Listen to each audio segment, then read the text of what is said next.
Welcome back to our Pacific Northwest Highland homestead. We have a greenhouse explosion. So I heard that we should not be having like the 90+% germination rate I'm having. We have made it through our first round of transplanting with those over there and those over there. And then we started some other seeds hiding back here behind the fan. We've got a pumpkin and a bushing pickling cucumber, as well as some nasturtiums that have already popped out back over there.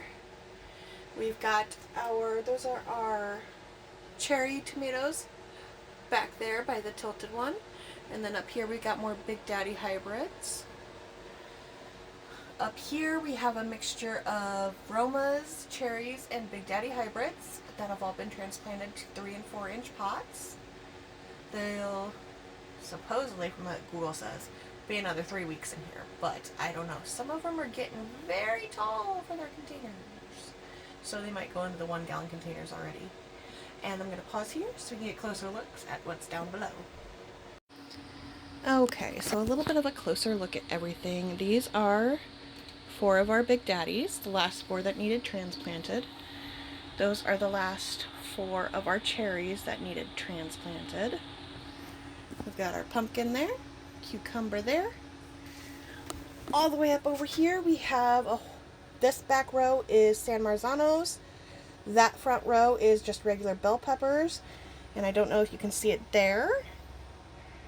We finally have our first regular bell pepper coming up out of that one, and ooh, goodness, it's been a hot minute. It's been over 2 weeks on germination on those, so bell peppers are running behind for me this year. We've got a whole nother tray of San Marzanos. This is the really bad soil from last year, but as you can see, we got another bell pepper coming up there. I reseeded everything here. So I think the bell peppers are just taking their dear sweet time this year. These are our little cayennes. Should I transplant those? I have no idea if they're ready yet. This is another 16 cell of regular bell peppers. We've got 1 up so far. They just started popping up on the regular side today. This is our heirloom bell peppers. These have been up for a couple of days now, and we've got 1, 2, 3, another one coming up there, 4 and 5 there. And this, I believe, is more heirloom bell peppers. So 6, 7, 8, 9, 10, 11, 12.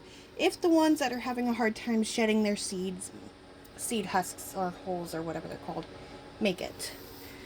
These are my onion starts, and your girlie completely forgot to label them, so I got to go back and look at my other videos and look for their identifying markings on that video and try and figure out what onions I planted for what. Yeah, I know. This is Lobelia. I've been looking for this forever. If you've been to Grocery Outlet the past couple of years, they get these really beautiful extra large ceramic planters in, and I got to spend a little bit of my tax return on that this year. In that is going to go Lobelium.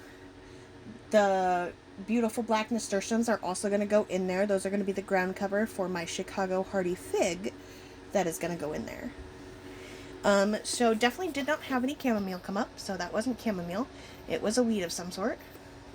This is more San Marzano tomatoes. More onions that I need to figure out what it is. And then we've got our lovely little grow light up over there.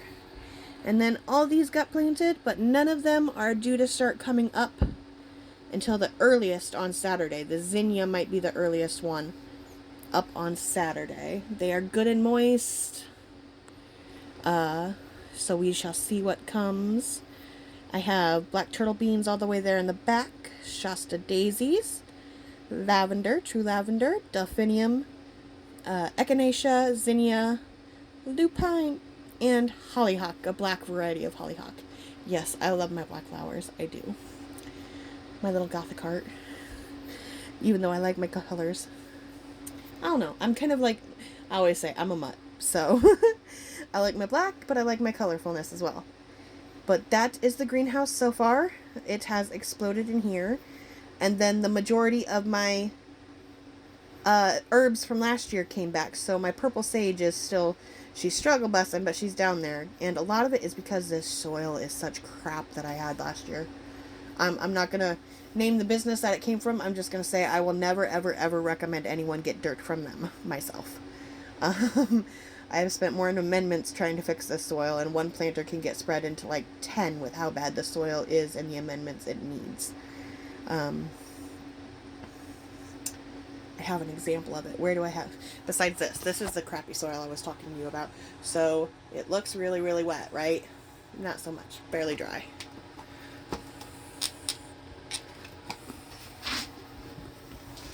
So I'll be putting some more water in there. Here is another example of that soil. I just pulled the rest of the tomatoes out from it, but it's grainy like sand, and the roots can't get down into it, and it looks really wet, but it's actually fairly dry and drying. So I've been adding peat and sphagnum moss, compost, some perlite to help it from getting so compact, cow manure, chicken manure. And then this is what we wind up with at the end. She was in, this is my daughter's strawberry, was in some really bad soil, and it's already putting on new shoots. I love that. And took her out. Her roots were pretty much all clumped up in a ball like that under her. They hadn't spread out to this full container. So I'm hoping next year she spreads out to this full container and does better. And that is pretty much all for our little garden update so far. Greenhouse is doing good. It is kicking. I have way too much because I'm getting a 90% sprout rate on my tomatoes, but like a 10% sprout rate on my peppers. And I've got more spicy variety peppers to do because your girl wants to make her own hot sauce this year and make her own spicy chili powders. So that is all for your Pacific Northwest Highland homestead. Take care, lovelies. Show me what you're growing. Show me how you're growing. Because even if you're in a small backyard like mine, you can pack it with the plants.